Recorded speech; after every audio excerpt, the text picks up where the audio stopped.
two popular brands, each debuting their first wireless premium noise cancelling headphones ever, and I'm putting them head to head because they are, in a sense, natural born enemies. So hang tight, y'all. This is the comparison review between the all-new Cambridge Audio P100 and the Sonos Ace. Place your bets right here, and also this is gonna be a long video, so grab yourself a snack. The Cambridge Audio P100 retails for $280 and it comes in black or white, whereas the Sonos Ace runs $450 and it comes in black or soft white. Both of these offer 40mm dynamic drivers. In terms of Bluetooth, this has 5.3 with AAC, SBC, aptX adaptive, and aptX lossless for devices that support Snapdragon sound. The Sonos Ace has Bluetooth 5.4 with AAC, SBC, and aptX adaptive. In terms of weight, they're quite similar. On my scale, the P100 weighs around 332 grams, whereas the Ace is 314 grams. Now, battery life is quite different. The Ace is more traditional in a sense. It runs 30.7 hours during my time with it, with aptX adaptive on, ANC on, as well as 65% volume. Obviously, this is not going to be up to the P100's numbers, but it beats out something like, say, the AirPods Max. So battery life on the P100, 61.2 hours with aptX adaptive, ANC on at 65% volume again. With ANC off, guys, that number leaps to 98.4 hours, which is absolutely untouchable. In terms of mics, the P100 has 3 per side, the Ace has 4 per side, and we'll talk about how that affects sound quality later on in the show. In terms of features, both have wear detection, both have Google Fast Pair, but neither have IP rating, so bear that in mind. The Ace also has Dolby Atmos support when paired only with a Sonos soundbar, and something called Audio Swap, which allows users to quickly switch audio from a Sonos soundbar to the Ace, but currently that's limited to the Arc soundbar. Both of these headphones have really nice materials, and also the workmanship is really good as well. They've done their research, guys, both of these brands, knowing the competition that they're up against. But make no mistake, the Ace, as you can tell already, it looks more expensive than the P100, just like a typical Sonos product, if you may. Again, also Cambridge Audio comes from a pedigree of really nice looking products, but they had to build it to a price point, I think. This metal looking yoke ain't gonna fool anybody. This thing is mostly plastic. While you can see the slider, even both have sliders, but the slider on this is all metal glue right here for the venting. It just looks really nice and expensive. I think this is just built to cost internally, and the comfort is there, and the battery life is also there. So it is what it is. Some of you may prefer one or the other, or both if you want to get both. Comfort wise, both of these are awesome as well. I can wear these for hours on end. Head bobbing, if you like to dance to your music, this will stay on better than this one. And if you wear glasses, it fits really tight and it seals really well, but it will break the seal much more easily because it's already hugging your head so well. Any slight shift is gonna break it. When I tilt my head, this also breaks the seal more easily, way more easily than the P100. Both of these headphones also have replaceable ear pads. This one is a clip-on, and something I didn't mention in the feature set is this also has replaceable batteries on the inside. You just unscrew it, you get to the inside, and if you want to swap out when the batteries die on this, you can swap them out to new one. Potentially third parties might add, like, you know, you can use AAA or higher capacity batteries, who knows. If it catches on, this will be an awesome back end, but they are selling it or starting to sell replaceable batteries on the Cambridge Audio site, so at least there's that. I hope there is more on Amazon or things like that. For the Ace, check this out. Magnetic, it just pops on and off, super easy. Wear detection on both. In both of these headphones, they work in 2 scenarios: when both ear cups are off, as well as when the left ear cup is lifted from your head, not the right side. So, you know, it is kind of weird. I don't like that. I like it when either one works. I'm not sure why a lot of headphones do that, but I thought I'll mention it anyway. Neither of these headphones have 3.5 out, but you can listen wired through USB-C. In terms of quality, and for some reason I didn't write this into the sound quality script later on, but in terms of quality, the P100 beats out the Ace easily because of the amp on this. Both of these had to be powered on to use USB-C listening, by the way. The slider control right here is the power this on. One click is the power this on. You slide it out one more time, you bring in the pairing mode, the active noise cancellation cycle button, and here's your typical pause play. and volume up, volume down, or track forward, track back. If you hold down the volume side on either one of these headphones, they dynamically go up or down, which is nice to see. LED status light right there. That's about it for the P100. On the Ace, it's even simpler. There's the content key, active noise cancellation, as well as power on, power off. These work really fast. The content key is, I think, one of the most underrated things right here. It's so easy to use. You tap to pause play, and you double tap to forward track, and you triple tap to go back a track. You slide up for volume up, slide down for volume down. Super easy. I think you might be able to appreciate this, well, aside from the t-shirt, that is blackberry season is here. Check this out. Look at that. That's a full bush right there, and that's just one of our plants. We've had tons this year as a bumper crop at the back and on the sides everywhere. Buckets full for our cereal and smoothies. It's been really nice, so thank you, nature.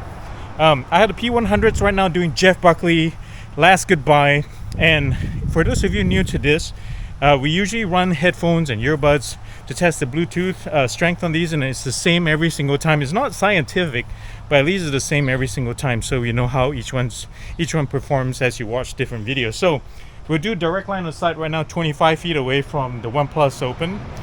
Sorry if I'm out of breath. I've done this multiple takes, and if you know how this is done, I run with my gear as well. So 25 feet away, signal is still going strong. And I'm not expecting, usually headphones last pretty far down our driveway. So still going strong. Jeff is crooning nicely in my ears. Thank you guys for joining me today. It's a beautiful day. It's a little bit humid than what I'm liking. Oh, I just got a left-right fluctuation right there. So I'll call it, it's around 55, 60 feet away. Don't forget there's a house between myself and the phone. So that's pretty good actually. And you can see how these fit around my head. They're not made for running, as both of these neither are marketed that way. And you shouldn't with the P100s, because I'll mention this later on in the show as well in the negatives, or talking about active noise cancellation. Any kind of movement, air pressure change or whatever causes some weird pressure changes in the ear pads. So it is what it is. But comfort wise, these things sit really light on the head. Oh, I try not to sleep right there. They sit really well on the head, and there's no bounce, which is really nice. But of course they're made for not for running, and any kind of twisting motion will just make these come loose. So anyways, let's move on to the Ace and see how that one performs. All right, we have the Aces, and again, I'm standing 25 feet away from the phone. Signal, of course, is going strong. It would suck if it didn't. But anyways, thank you for being here, guys. I really appreciate y'all spending time with me. Let's just hasten this a little bit more to right where the P100s failed or stopped working properly. Still going strong on the Ace. No problems whatsoever.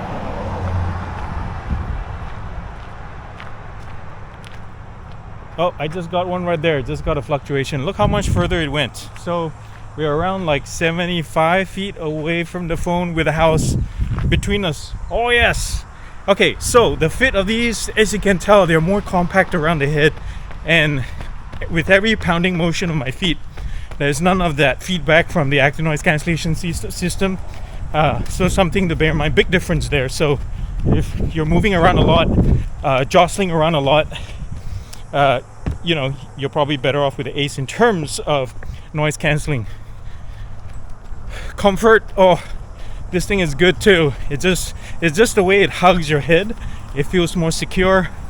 But again, any kind of twisting motion, it comes right loose. Next, we're testing the mics on the Ace first, and how they do with phone calls by a busy road. And it's summertime, and this is a busy arterial road that feeds some of our tourist sites here up in northern Maine. But right now it's kind of quiet. But as the car passes through, well, you can hear for yourselves the sample. I hope it shows up, but I've tested these for weeks, and I'll tell you out front, for the money you're spending on the Ace, the algorithm should be better than this. The voice quality is okay when it's quiet right now. There's some wind blowing from that direction.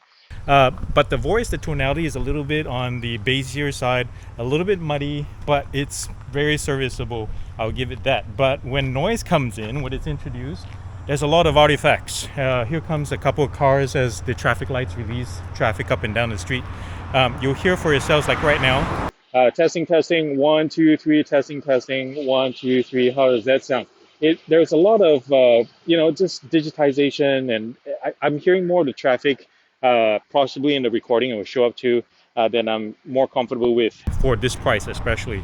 If it's a cheap Chinese headphone, I'm totally fine with it.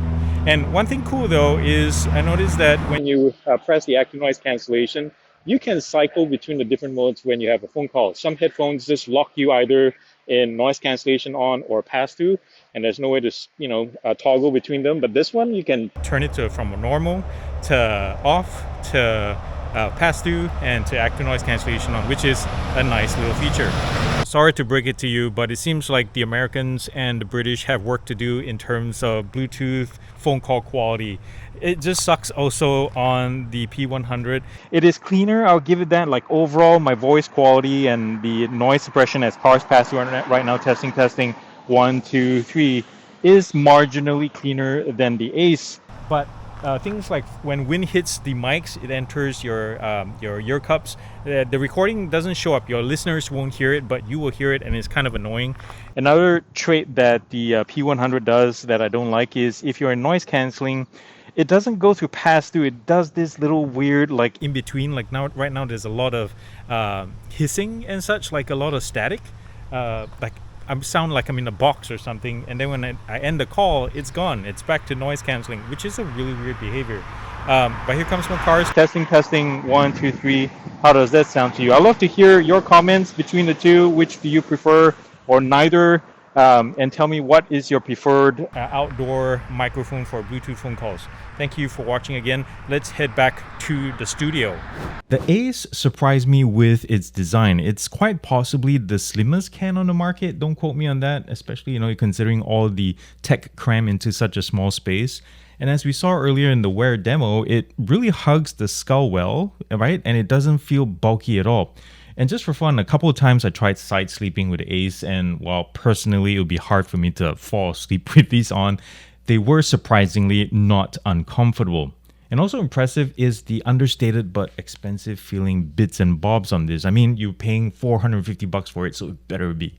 From the chrome headband slider to the venting grills and the outer caps that resemble smooth river stones, and also the magnetic ear pads, all of the touch points are pretty much spot on. The P100 is also well designed, but it cuts a more traditional silhouette, if you may. Like front on, it's significantly wider both visually and physically. I do wish the headband, like right here, was scalloped so it'll bring it in closer into your skull, like the way, say, the Jabra 85H did.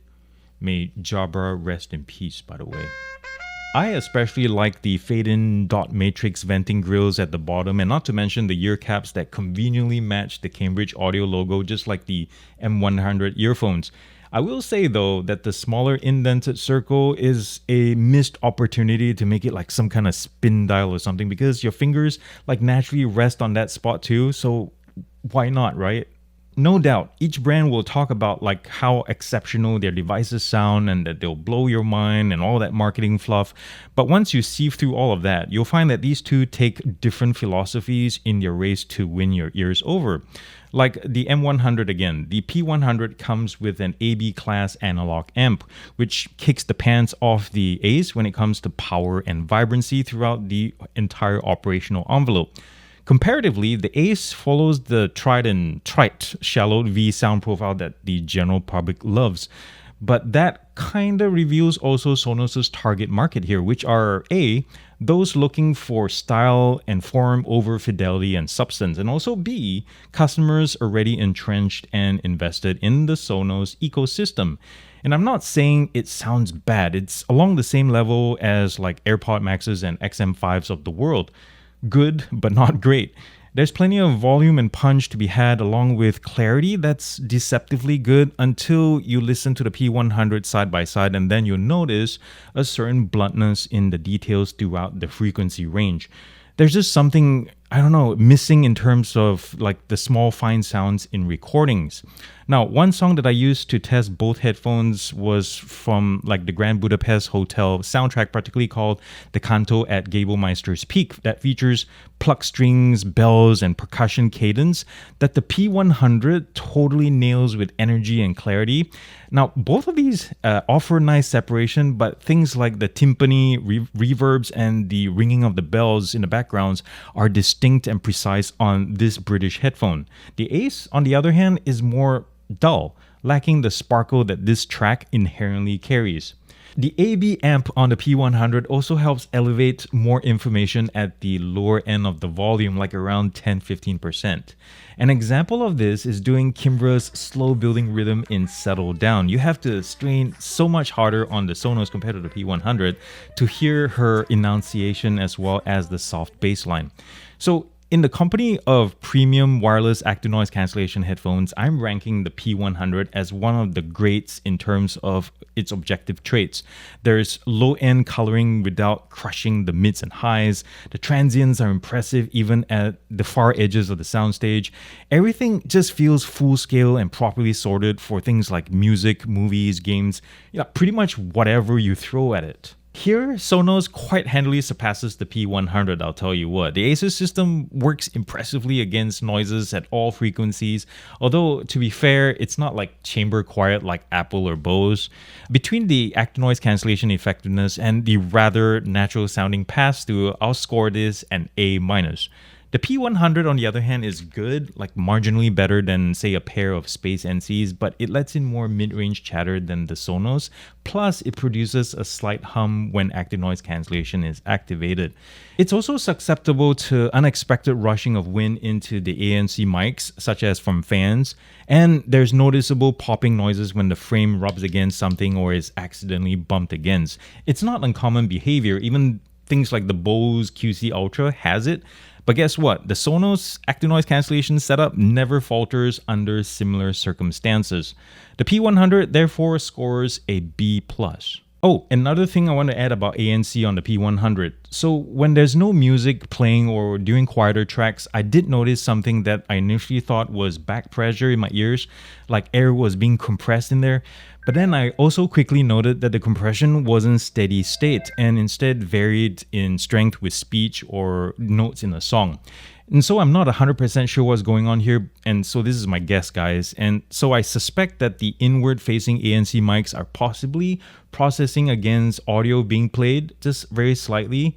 And I say this because this behavior doesn't happen at all when pass-through is on or when ANC is off.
Noise cancelling.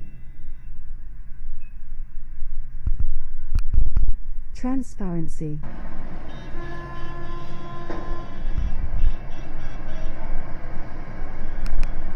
Normal.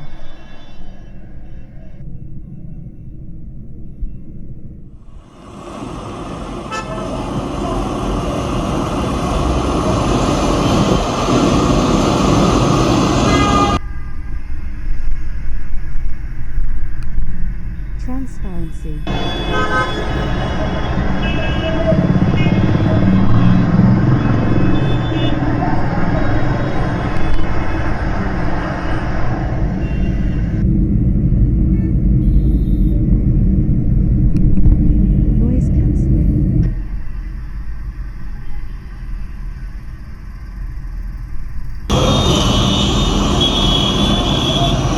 here's a quick lowdown on some headlining features that are actually worth the hype on these. So for the P100, as we looked at earlier a few minutes ago, the unique Class AB internal amp really makes a huge difference for SQ. Battery life, 60 plus hours with ANC and more than 98 hours without. Are you kidding me now, guys? And also speaking of battery, the P100 features a user replaceable battery, guys. That means a whole lot for people who want to own these things long term.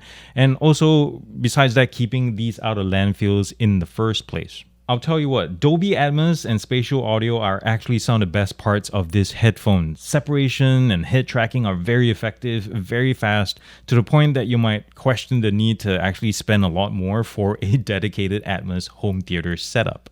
Thumbs up to Cambridge Audio and Sonos for backing me up on the whole physical versus gesture control debate that we've had for the longest time on this channel.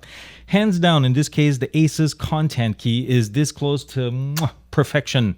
Commands are executed with speed and ease, making it one of my favorite controls yet.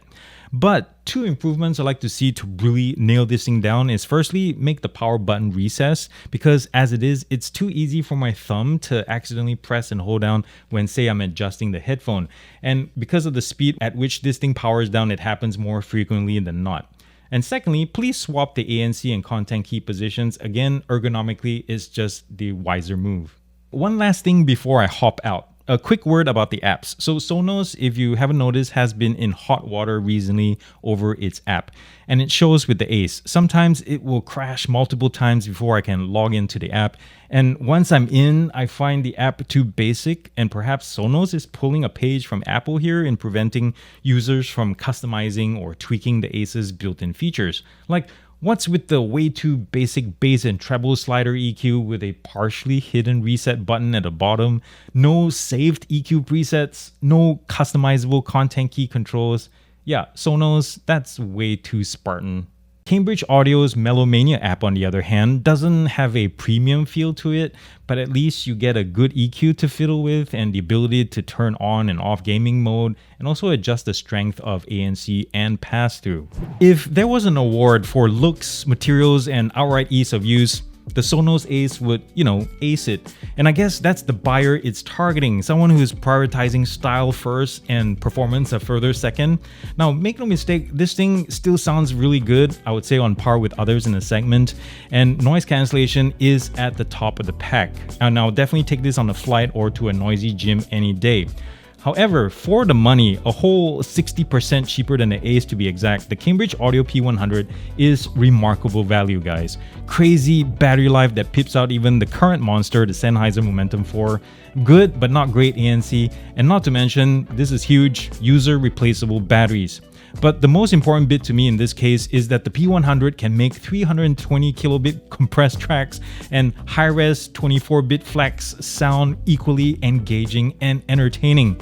The tuning is not fussy when it comes to helping listeners have a good time. So I would say that the P100 is truly one of the most versatile in this category right now. So bravo, Cambridge Audio, bravo. Well, that was a long one. Thank you so much for watching this and for your patience. Unless you're the kind that skips through all the chapters or watches this at 4 times speed. In that case, well, thanks for watching anyways. If you like what you're seeing, guys, I know I'm not perfect, but if you like what you're seeing, you like where this is going, thumbs up this video and smack the subscribe button down below too. Thanks to Cambridge Audio and Sonos for trusting me with your products and letting me highlight this to all of you. And thank you again for watching. Remember to do something loving and kind for somebody in this world, because guess what? The world needs it more than ever, and it starts with you. I love you all very much. Peace out, and until the next time.